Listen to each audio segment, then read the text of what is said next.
Viewers, நம்ம இன்றைக்கி காரக்குழம்பு பண்ண போகிறோம். காரக்குழம்பு பண்ணுறதுக்கு நிறைய காய்கறி வச்சுருக்கேன். அதெல்லாம் முதல்ல ரெடி பண்ணிப்போம். காரக்குழம்பு வித்தியாசமான முறையில் எப்படி பண்ணலான்றதை பார்ப்போம். இப்போ முதல்ல நான் முருங்கைக்காய் தேவையானது இதெல்லாம் போட்டால் தான் காரக்குழம்பு. இதெல்லாம் பேசிக்கான காய்கறிகள் தான். இதெல்லாம் போட்டால் தான் நல்லாயிருக்கும். இப்போ இதெல்லாம் நான் இது தோட்டத்தில் விளைஞ்சது. ஒரு உருளைக்கிழங்கு, ஒரே ஒரு கேரட் இருக்குது. சரி, வேஸ்ட்டாக போயிடும், அதனால் இதையும் நான் போட்டுக்கிறேன். முதல்ல காய்கறியெல்லாம் கட் பண்ணிப்போம். வெங்காயம், தக்காளி, நம்ம எல்லாத்தையும் கட் பண்ணிப்போம். நான் அதெல்லாம் ரெடி பண்ணி வச்சுட்டு தான் சமையலே பண்ணுவேன். வெங்காயத்தை காணுமே. நான் முதல்ல வெங்காயத்தை கழுவிட்டு, இந்த காயெல்லாம் கழுவிட்டு தான் நான் முதல்ல வெஜிடபிள்ஸ்லாம் கழுவிட்டு தான் கட் பண்ணணும். அப்போ தான் அதில் இருக்க சத்து அப்படியே இருக்கும். கட் பண்ண பிறகு கழுவக்கூடாது.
வெண்டைக்காய், முத்தின வெண்டைக்காய் குழம்புக்கு நல்லா தான் இருக்கும். சரி, ஒரு கேரட்டுக்கு எதுக்கு வேஸ்ட் பண்ணாங்க, காரக்குழம்புல போட்டோம்.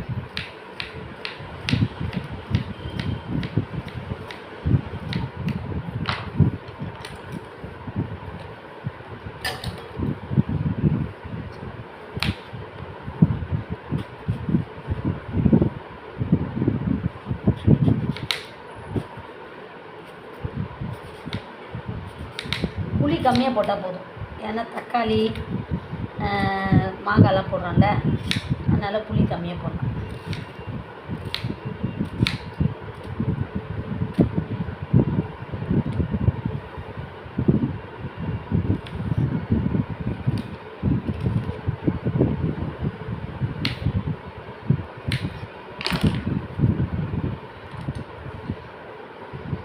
இவ்வளோ காயம் போட்டு காரக்குழம்பு சாதம் பண்ணால் அவ்வளோ டேஸ்ட்டாக இருக்கும்.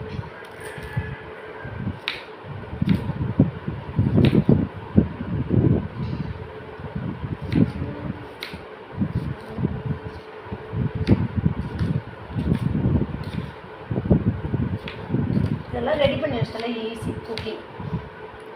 குக்கிங்கிறது ரொம்ப ஈஸி. நம்ம ரெடி பண்ணி வைக்கிறது தான் பெரிய வேலை.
அந்த வெள்ளாப்பழம் வறுத்துருவா.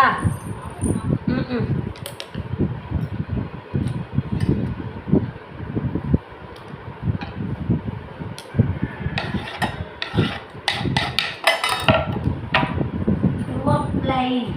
நான் சட்டியில் பண்ண போகிறேன் காரக்குழம்பு. அப்போ தான் நல்லாயிருக்கும். கருவேப்பிலையை கழுவி வச்சுக்கலாமா? ஓகே, காரக்குழம்பு செய்யலாமா? வாருங்கள் வாருங்கள், எப்படி செய்வன்றதை பார்ப்போம். ஓகே ஓகே, வாங்க கிச்சனுக்குள்ளே போவோம்.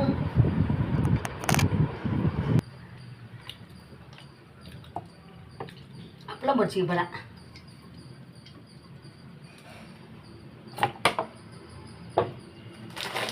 அதுக்கப்புறம் இந்த எண்ணெயை வச்சுக்கணும்.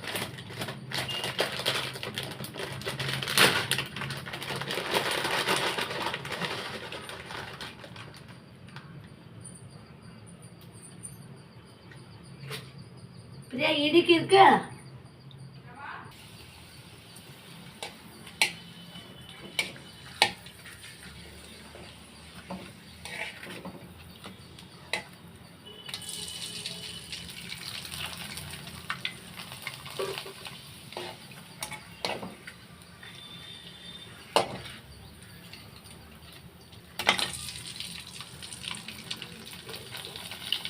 இந்த அப்பளம் போட என்ன பாத்திரம் தான் நல்லாயிருக்கும்.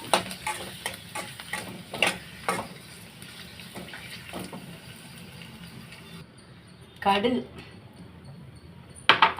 ஸ்டவ்வை ஆஃப் பண்ணிட்டேனா, கடுகு போட்டேனா, சீரகம், அடுத்தது வெந்தயம் எல்லாம் போட்டுக்கலாமா? பொடிக்கிட்டோம் கடுகு.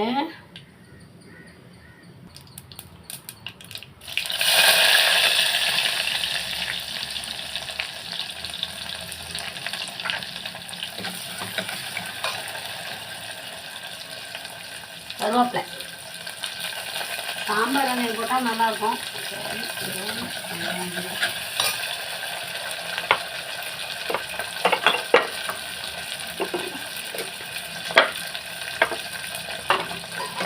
கல்லுப்பு வேணும்.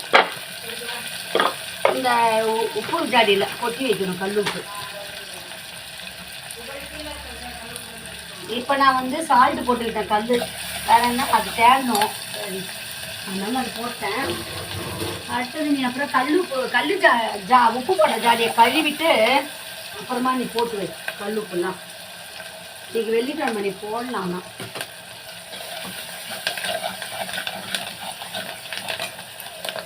நீ எல்லா காயுமே போட்டுக்கிறேன்.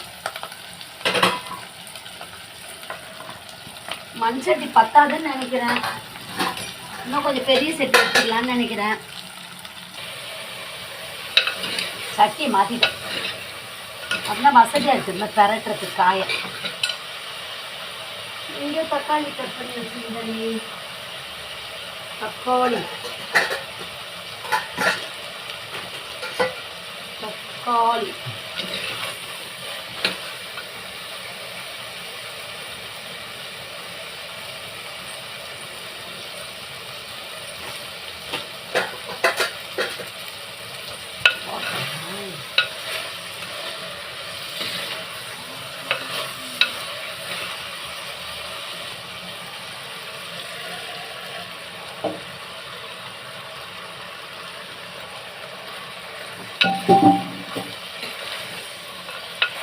இதில் மாங்காய் இருக்குது, தக்காளி இருக்குது, அதனால் புளி கம்மியாக ஊற்றிக்கிடலாம்.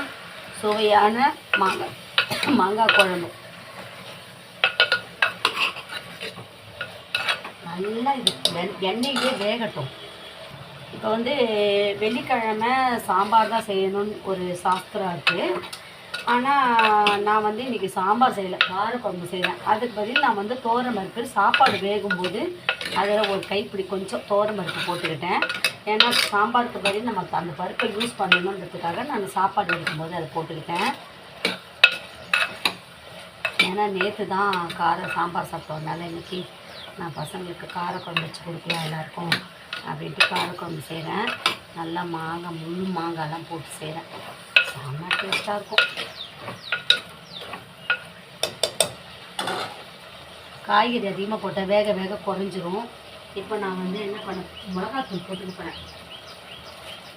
குழம்பு மிளகாத்தூள். நான் வந்து கொஞ்சம் தனியாத்தூள் போட்டுக்கிறேன், ரொம்ப டேஸ்ட்டாக இருக்கும். மிளகாத்தூள் கொஞ்சம் போட்டுக்கிறேன்.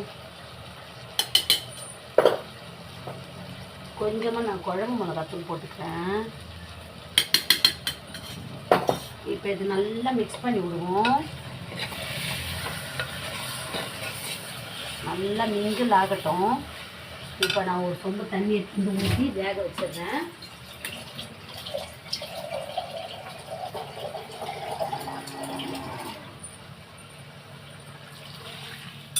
வேகட்டும்.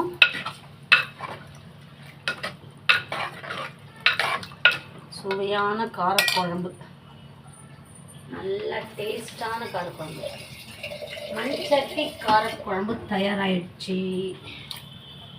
நம்ம மேலே இருக்கலாம். Okay sorry. நல்லா வேகட்டும். வெந்த பிறகு நம்ம புளியை கரைச்சி ஊற்றிட வேண்டியதுதான். செம்ம டேஸ்ட் வாசனை. இன்னும் கொஞ்சம் உப்பு பத்தலை, உப்பு மட்டும் கொஞ்சம் போட்டுக்கிட்டேன்னா வேகட்டும்.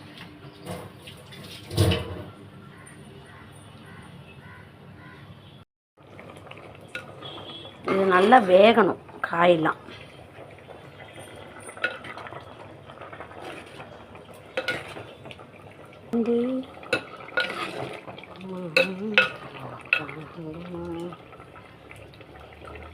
டேஸ்ட் பார்ப்போமா? நல்லா வெந்துருச்சு, கெட்டியான பத்துக்கு வந்துருச்சு. கரைச்சி வச்ச புளியை ஊற்றிக்கிடலாம். ஓகே, நம்ம வந்து இப்போ கொஞ்சம் கொதி வந்த பிறகு உப்பு காரம் புளிப்பெல்லாம் பார்த்துட்டு, உப்பு பத்தலைனா உப்பு போட்டுக்கலாம், காரம் பத்தலைனா காரம் போட்டுக்கலாம், புளிப்பு பத்தலைனா புளி ஊற்றிக்கலாம்.